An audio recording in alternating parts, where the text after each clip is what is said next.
We got it, guys. Go, go, go, go. What is he doing over there? He is the guy. Hey, what is up, everyone? We are back with another series of 0 to Hero Challenge, and this time we're gonna be doing it on our Holy Priest. Now, I was kind of trying to figure out what class I wanted to play. I know some of you had made some suggestions as well, but ultimately I decided to go with the Holy Priest because Holy Priest is not as loved as some of the other classes right now. So I do enjoy playing the underdog class and specs. So that's kind of why I decided to go with the Holy Priest this time. And if you haven't already, be sure to check out my 0 to Hero challenge that we did on a Restoration Shaman. It was the very first time I played Shaman. So if you're looking for similar content, I have a whole series on the Shaman as well. And I am editing this video when a huge Mythic Plus announcement came out for Season 4. So if you are watching this in the next few days and you haven't heard about this announcement, be sure to check out that video, and it will go over everything that we can expect from Season 4, including the new dungeons. So if you enjoyed this video, be sure to give it a like. It helps out a ton, as well as if you enjoy the content that I have, please subscribe to the channel. Once again, it helps out a ton, and you can always stop by the stream and come hang out as well. Alright guys, then without further ado, let's get into this. So we are starting with a Mythic Plus rating score of absolutely 0. We do have a item level of 421, and in this week the affixes are going to be Fortified, Spiteful, and Raging. So not too hard of a week. However, I absolutely hate Spiteful, and I have some issues of it this week, but we eventually figure out why I'm having issues, so we'll get into that a little bit later on in the video. And here are my talents, and if you play Holy Priest, you know that there is something very wrong with these talents when it comes to Mythic Plus, but I don't figure it out a little bit later on, so we'll talk about that later when I finally figure out what's wrong. So jumping into our first key for this character is going to be a +2 Waycrest Manor, and obviously it is a +2. We got people in here knowing what they're doing, so it goes very smoothly. And just to add on, I forgot to say earlier that the Evoker that I'm with is playing Augmentation, and the Warlock that I'm playing with is playing as an Affliction. Augmentation is a little bit harder when you're playing with classes that aren't very good, because ultimately you're just buffing people that aren't doing good, so it makes it a little bit harder. So pushing with an Aug and an Affliction, it's going to be fun because, you know, they're not the top meta classes. Well, Augmentation is, but if you put it with an Affliction Warlock, you guys know what I'm saying. So already one of the biggest things that I've noticed that is different from playing the Holy Priest is we don't have any utility. We're going to have to rely on our team constantly for kicks and stuns and stuff like that. We do have one stun, however. We do have Chastise, which is a single target stun, but that's all we got going for us. So it's very difficult sometimes to carry a key as a healer when you don't have the utility. And the other utility that we have is just PI. So basically we're just here to help out our friends while we sit in the back and do a little damage and healing. But I have also noticed that the healing that I'm putting out as a Holy Priest is massive. Even for this 420 item level, it already feels really good, and I don't ever feel like I'm going like I was on the Shaman when we first started. I was constantly Alright, so obviously we timed the dungeon here. We did get a +3, giving us our very first 68 points on this character, as well as our first Mythic Plus achievement. And no loot though, so I tried to ask for loot, but these are all noobs here, so obviously no one can trade it because you can't trade gear of a higher item level. But that's okay, this one was done pretty quick, and we're just going to move straight on to our next dungeon. And next on our list, we are headed to a +5 Marzan's Rise. And right here is a perfect example of why having no utility is just awful. So many of these corroding volleys got off, and it just kept giving us a hard time. Nobody was kicking it, and this is just one of those abilities that when I'm playing on a healer that has the ability to kick, that's what I'm waiting for. That's what I'm saving my kicks for, because that's going to be the biggest problem for me as a healer. It doesn't affect anybody else, so I'm going to stick around and I'm going to wait for that to go off so I can kick it. But here on the Holy Priest, we don't have that luxury. And once again, we do get through this key with very minimal issues at all whatsoever. We only get the 2 chests on it, but all good, no worries. That's going to bring us up to a total of 156 points. And with my luck, we're going to go ahead and open up this chest, and yes, I got a new dagger. So getting a weapon is always feels good. I would prefer for it to be a staff, but you know, a dagger works as well. Huge upgrade for us.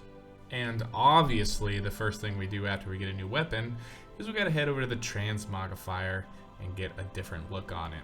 Unfortunately, because it's a dagger, we can only change it into a staff. That's a Legion artifact, so that's what we're just gonna go with. I don't like using daggers on the priest, so until we can get a staff, this is what we're stuck with.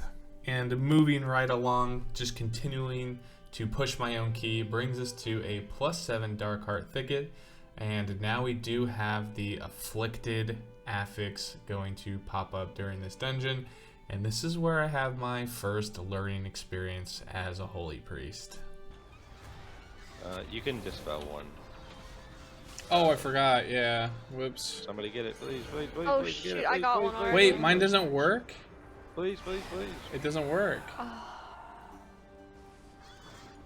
Priests don't have a way to dispel? What the hell? So if you had noticed during that, I was spamming the hell out of Purify and nothing was happening. And I am for certain that every single healer class in the game has a way to deal with these afflicted. And for some reason, Purify wasn't working.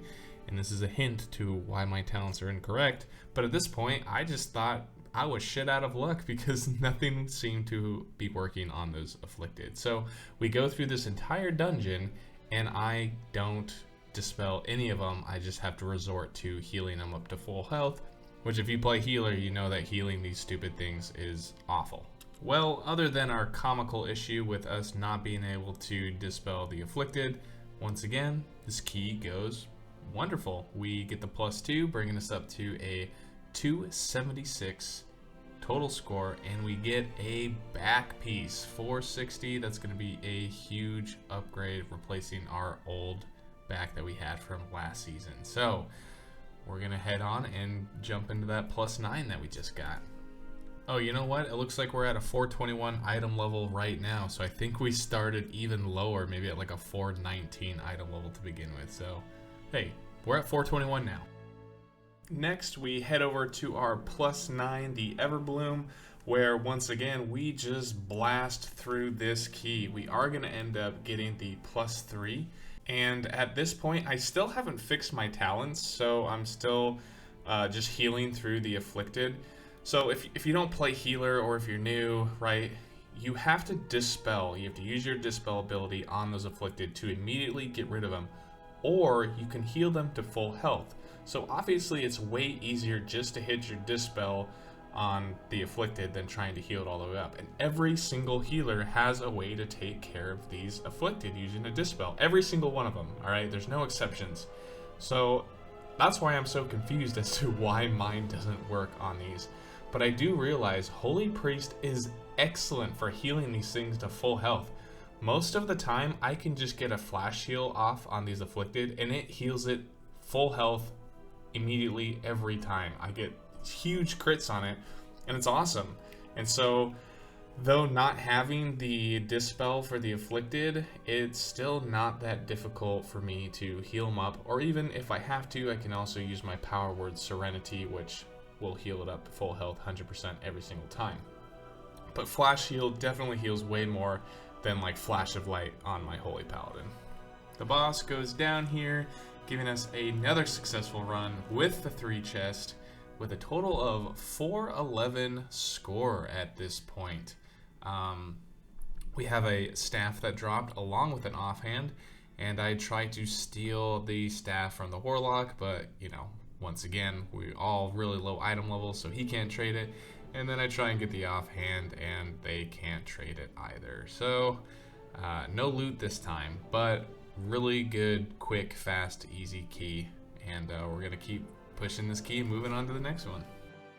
Now that brings us up to our next key, which is going to be a +12 Galakron's Fall. and I'm still running with my Augmentation Evoker and my Affliction Warlock friend, and I also bring in my main tank who's playing on a item level 420 Demon Hunter. So he's not very good at Demon Hunter, but we just said screw it, let's bring you along and let's see how we do. So he also has a score of 0, so this aligns with what we said earlier. We're not going to invite people with a higher score than us. And the Paladin is just some random pug that we decided to bring along. And as you guys saw at the very beginning of this episode, this Paladin, this is him. This is the guy. Alright my friends, now as we watch this gameplay, I wanted to bring up another topic that I was completely wrong about in some of the past videos that we've talked about. And I had a change of heart while I was watching the MDI. Now, don't get this mixed up with, MDI obviously are the best of the best players. They do things differently than the average player does. But you have to remember as well, the MDI usually kind of sets the meta for what people play and how people decide to do things. That's just kind of how it is, as unfortunate as it may be. So in one of my past videos with the Shaman that we were playing, I was kind of talking about healers and how we do a lot in dungeons when it comes to damage, when it comes to dispels and affixes and all those other things that we have to do on top of the normal mechanics we have to do anyways. And I said that I think we should have more avoidable mechanics and not just baseline damage mechanics that hit people 100% of the time. And you know what? I was wrong about that. And the reason why I was wrong about that, because if you watched the MDI at all, they are not taking healers anymore. Guys, this is a problem. And like I said, I know that they are doing this at a higher skill level than your average player, but they're only running plus 20, 22s, 23 keys. Like the keys they're doing in the MDI is not that big. And so because that they are doing these things while pulling half the dungeon and making it look completely feasible, that's gonna cause a new meta to arrive where people are gonna stop taking healers. Because if most of the mechanics are non-avoidable, if the healers don't have anything to do because the tanks heal themselves, let's be honest guys, you don't have to heal your tank. If there is a tank who is good, who knows how to play their class and is experienced in Mythic Plus, look, when push comes to shove, guys, I'm sorry, you don't need to heal your tank. You can sit there and your tank will take care of himself the entire time, no matter how big your pull is. And I've seen it plenty of times in my keys, and again we just saw it in the MDI. That's an issue because it's making healers not feasible anymore. You're not going to take it if you can kill it so fast because there's just so much damage being pumped out. Then why bring a healer with you, especially if you're in just like a plus 20 key? And again, the MDI is pulling half the dungeon at a time, so if you're just pulling a normal amount of mobs in a dungeon with 1 tank and 4 DPS, that's doable. Like the average player could do that. The average pug would be able to do that if they are doing that level of content. That's not out of the ballpark to imagine them being able to accomplish that. Now, don't get me wrong, I don't think this is going to happen. I just think that it is on the path of this being the new normal. So from a healer's point of view, I apologize for complaining about doing my job, because I do that quite a bit where, yeah, I'm the healer, I'm supposed to heal, but I'm also complaining that people are always taking so much damage. Well, people stop taking damage, then I'm out of the job. So you know what, guys? Help out your healer, make them feel important, stand in everything. Okay, no, don't actually do that. But you guys get where I'm coming from? Do you guys agree? Do you disagree? I feel like this could potentially be an issue. Okay, so this might be a hot take, and I might get a lot of people disagreeing with me, but I'm thinking maybe like classes shouldn't have as much utility when it comes to group-wide defensives. Tanks shouldn't have that much self-healing. Maybe a Blood Death Knight, because that's kind of what they're based around, but all tanks have that much self-healing. I think they should still have that large amount of damage mitigation stuff, but they shouldn't have a whole lot of abilities that make their health bar go up, not necessarily making it so they get one shot, because please, I don't want my tanks to get one shot. You can't heal a one shot. Now this might just be a discussion for another time, but that kind of brings up, then should healers then not do as much damage? Should every role just be assigned to that role where they can't really support in any other roles? I don't know. Like I said, that's a discussion for another time, but that does bring up the question, is if we should push each role back into their respective spot. That way we're not losing out on any of the other roles. Because next thing you know, I've seen tanks do massive amounts of damage.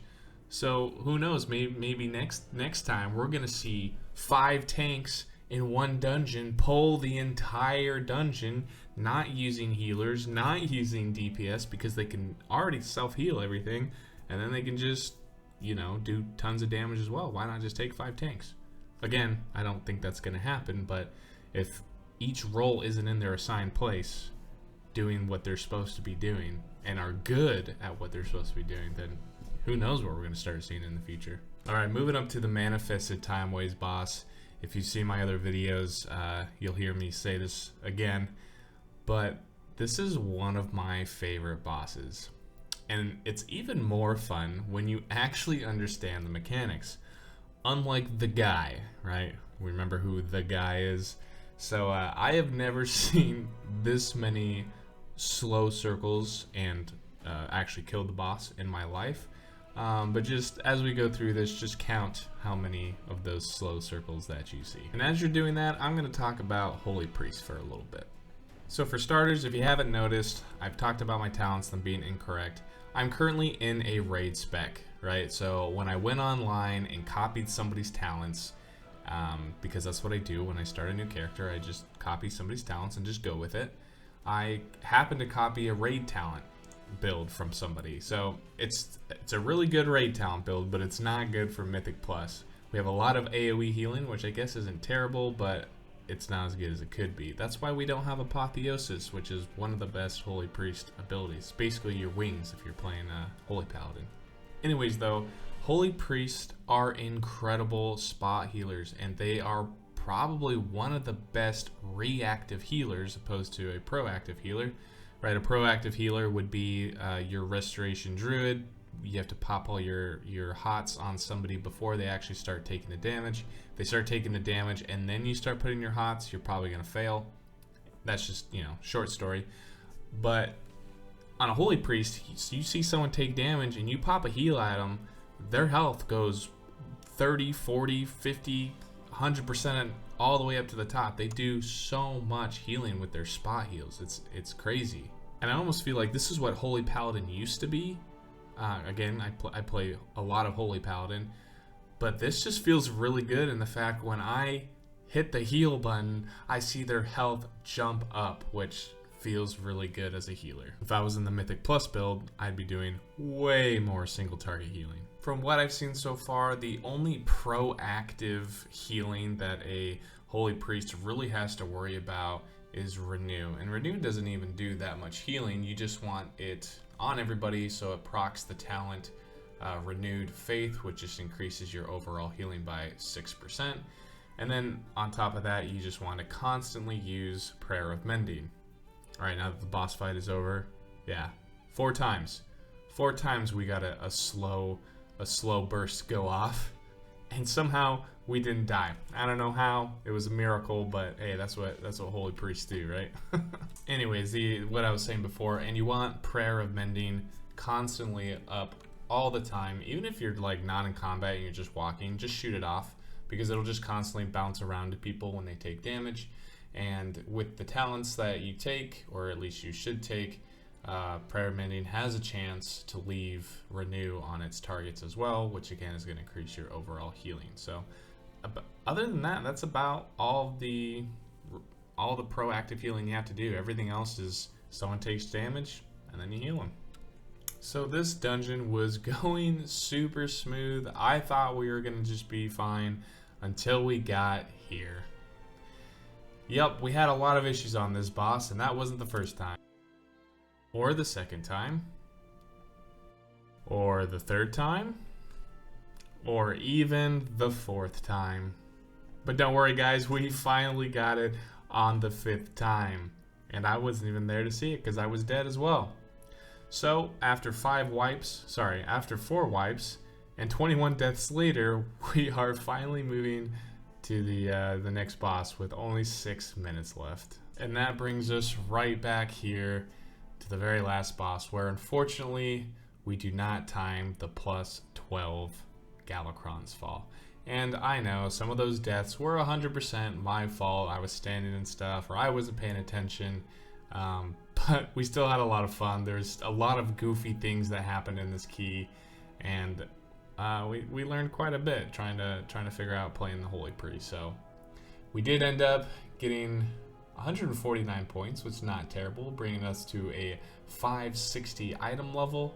And we're gonna go in here for the loot. And yes, we did get a belt with speed on it. So hey, that's a win in my book, even if we didn't time it. And equipping that belt is going to bring us up to an item level of 423. Alright, and a quick heads up here, guys. I know my voice sounds way different, and that's because I had my mic backwards the entire time. So I'm going to sound a little bit different from here on out. I rearranged my setup, and I had it facing the wrong way. And I'm not going to go back and re-record everything. So just, if you notice the difference, that's why. Alright, and next on our list, we are headed to a plus 10 Black Rook hold.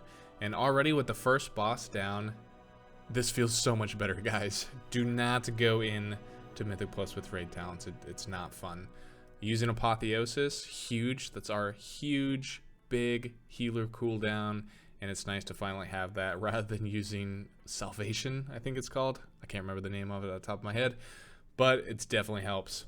And being able to dispel those afflicted, and then just being able to heal up that second one, because we have no one else in the group that would like to dispel. We have 2 that can, but you know, they're DPS, they're not going to do that. But we're just taking care of it. It's not a big deal. Once again, this is a team thing, so I'm not going to sit there and let us fail because someone else should be doing it when we can just take care of it ourselves. And that's the mentality you should have when going into Mythic Plus. Oh, and real quick, guys, I know a few of you have reached out to me and asked me about my add-ons, my UI, my plater profile, all that stuff. You guys left comments, you've messaged me in Discord.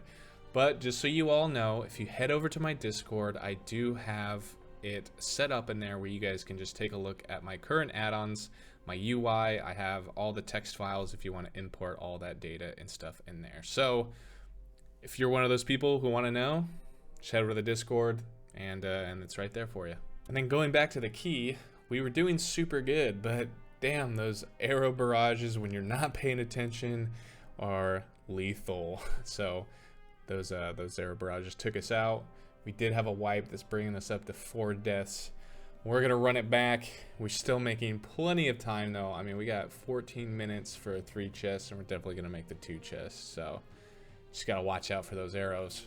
Or you can prevent them from happening by just hitting it with a stun, but we obviously didn't do that. And that was about the only hiccup that we had during this entire dungeon. You know, it is a plus 10. These aren't as difficult as, you know, when we get up to the higher 17s and 20s.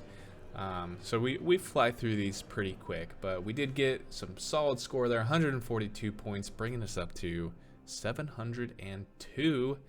We do not get any loot, unfortunately. We're going to go ahead and whisper the paladin, obviously, for this ring. But rather than just sitting here waiting, we're just going to inspect him real quick and realize, wow, yeah, he's got all blues on. There's no way this man's trained the ring. So no loot this time. And now we're headed to a +8 Atal Dazar, a little bit lower than what we're used to. And one of the things I will always do when going straight to Razan, I will pull all of these small ads. There is no reason not to. They don't do that much damage. And if you're confident in your healing and you think that you can sustain everyone through that, I would recommend doing it as well. There is no aggro table on them. They're just going to jump around to everyone anyways. So really, it's up to you if you want to pull these or not, because you're the one that's going to have to heal through it all. But this makes it so much quicker. You're going to save time, because once Razan goes down, you're not going to have to worry about stopping and killing him up there. Also, this mage has absolutely no idea what's going on. He gets eaten once, and the next time the pursuit comes around, he gets eaten again. And luckily, with our superior godlike Holy Priest healing capabilities, we don't let them die. Because we don't do that around here. We don't let people die. I'm actually really not that good, guys, I promise. It's a +8, so it's not that hard to keep somebody alive. But come on, he didn't even try there. He didn't even try. He just stood there and ate it and expected me to do it. Well, it's fine. He probably doesn't know the mechanics. It's a +8. Happens. And with 0 deaths still on the board, we head over to Volkal. And I'm gonna be honest with you guys, I am not confident in this group as far as taking down all 3 of these totems at the same time.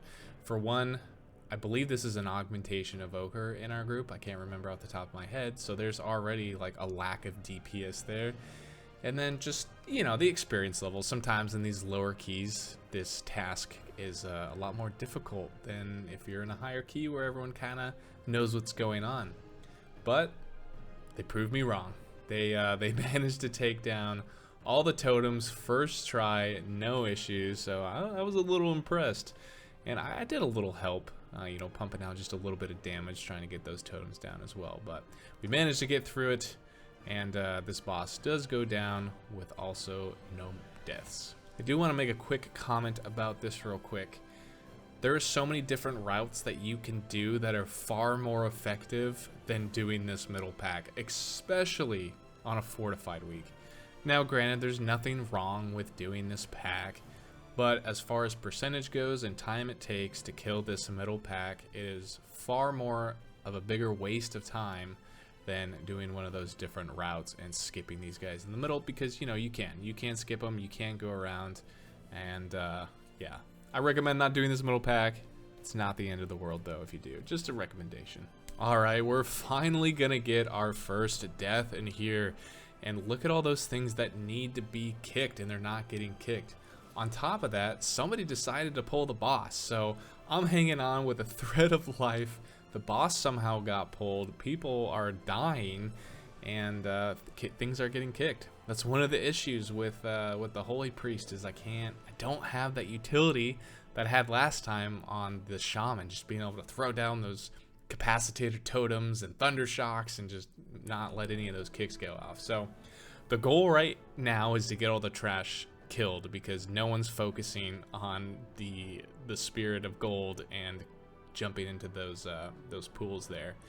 So we are going to attempt the 4-man on this boss with the whole trash pack in there, and so far so good. It's going really well. Now, with things calming down from that crazy pull, and I'm gonna be honest, I don't think they meant to pull the boss in here. I think someone probably tab targeted and hit him. But Druid, come on, bro, we gotta get our mage up. We have plenty of battle reses. No one's died yet. It's taken way too long to get him up. But once this mage gets up, which he eventually does, we're gonna be back with all 5 of our players, and we're pretty much just starting fresh right here. So I definitely wouldn't recommend pulling, you know, that whole trash pack into this boss. Not very effective unless somehow you can stun the ad there and not let him take up all the gold. It's a lot going on. I just, you know, I wouldn't recommend it. So the priestess does go down with no other further issues whatsoever, and we're here on Yasma now, and that's all the issues that we had, was that boss we had with the accidental pull into the trash pack. So super clean dungeon except from that, and we're gonna get another 128 points, bringing us up to a total score of 830. We're gonna go over here and loot this chest and get ourselves a massive upgrade, some huge cloth boots there, and we don't even care about the stat priority at this point. We're just going straight for item level. All right, now we're at a +9 Throne of Tides. We are covering a lot of dungeons today because most of these dungeons go by pretty quick because of the lower difficulty level of them. But we're going to jump to the last boss here, and I do want to just kind of talk about the Holy Priest now, as far as how we're feeling with the new talents, other than, you know, not the raid talents that we had on before. And if it's feeling really good.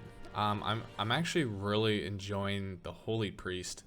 And I think one of the reasons why priests have such an issue with doing some of these higher keys is based off of strictly their cloth wares.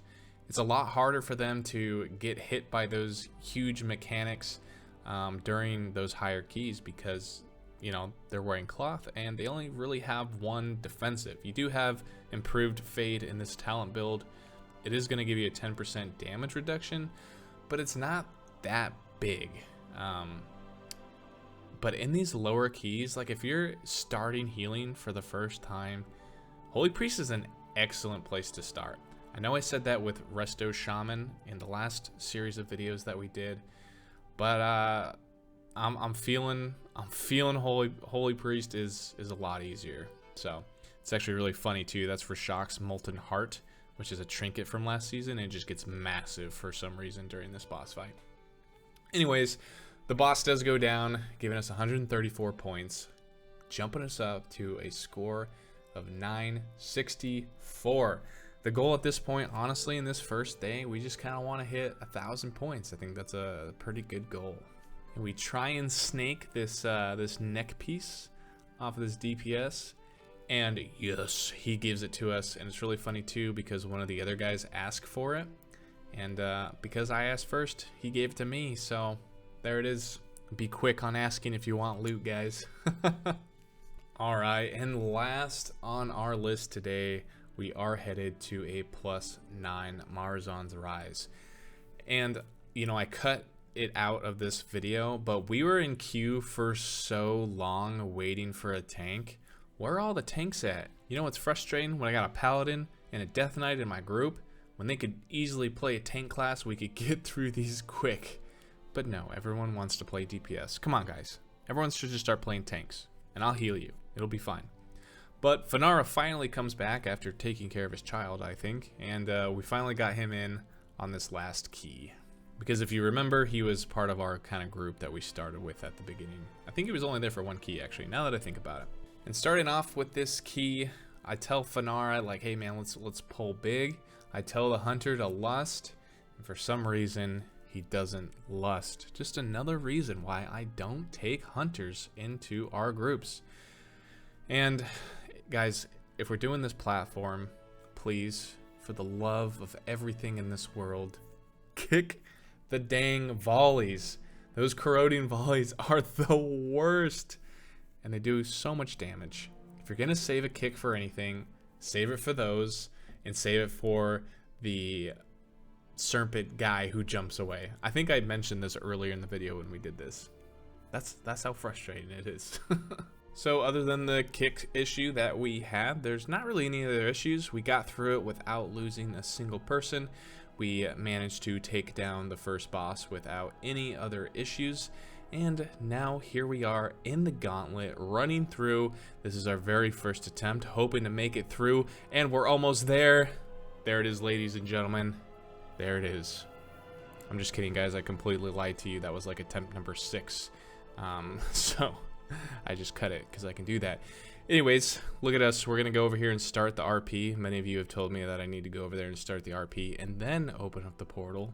So we did that. Shout out to you guys. Look, I'm getting better. Have I ever told you guys how much I actually hate this trash in this dungeon? I probably said it a few times, but let me say it one more time. I hate the trash in this dungeon, specifically on this platform. If you agree with me and think that this is the worst trash ever, like the video. If you disagree and think I suck at the game, go ahead and give me a thumbs down on the video. But really though, from a healing perspective, this is the worst. I hate having to deal with all of this, all the kicks that go off that no one ever kicks, all the explosions that happen, the dots that need to be dispelled, and it makes it even harder with these stupid afflicted as well, because a lot of the times you use either your dispel to take the dot off somebody, or you use the dispel to take down the afflicted quickly, and you can't do both. So dispel is constantly on cooldown. I actually quit one week when I was pushing keys on my paladin. We were doing, you know, 20 plus keys. And I was like, you know what? We're not gonna do it this week. I'm not doing it. This is too frustrating. So, yeah, this is a terrible trash pull. And then on top of that, having afflicted here, yeah, it just makes it even worse. And our first death in the dungeon comes from me. I'm trying to run around and dodge these guys, and I run straight into the stun, and then I die. Luckily, the boss is almost dead, and we can top off the rest of our team while we're in this lovely angelic form, and then we get through the rest of the boss without any other issues. Just kidding, guys, I spoke a little bit too soon. We do have an issue. Paladin also goes down here, and honestly, we easily could have had the Death Knight battle res one of us, but I don't know if it was worth it. The boss is almost dead, so not that big of a deal. Morchi does end up going down with the 3-man, and the rest of the key goes just fine. No other issues. Really solid group. We get the 2 chests. We get 43 points, giving us a total score of 1,007. We do not get any loot, but not a big deal. We ended up getting our goal of the day, which was hitting 1,000 score. So we did cover a lot of dungeons today, guys. I appreciate you all for sticking around and joining me on another one of these adventures. As always, guys, if you did enjoy this, please give it a like, subscribe to the channel. We're going to continue to grow this community, and I really enjoy all of you that do stop by while I'm streaming to say hello, even if it's just for a few minutes. So makes a big difference, makes my day. I appreciate you guys, and stay tuned for the next video. All right, guys, we'll see you in the next one.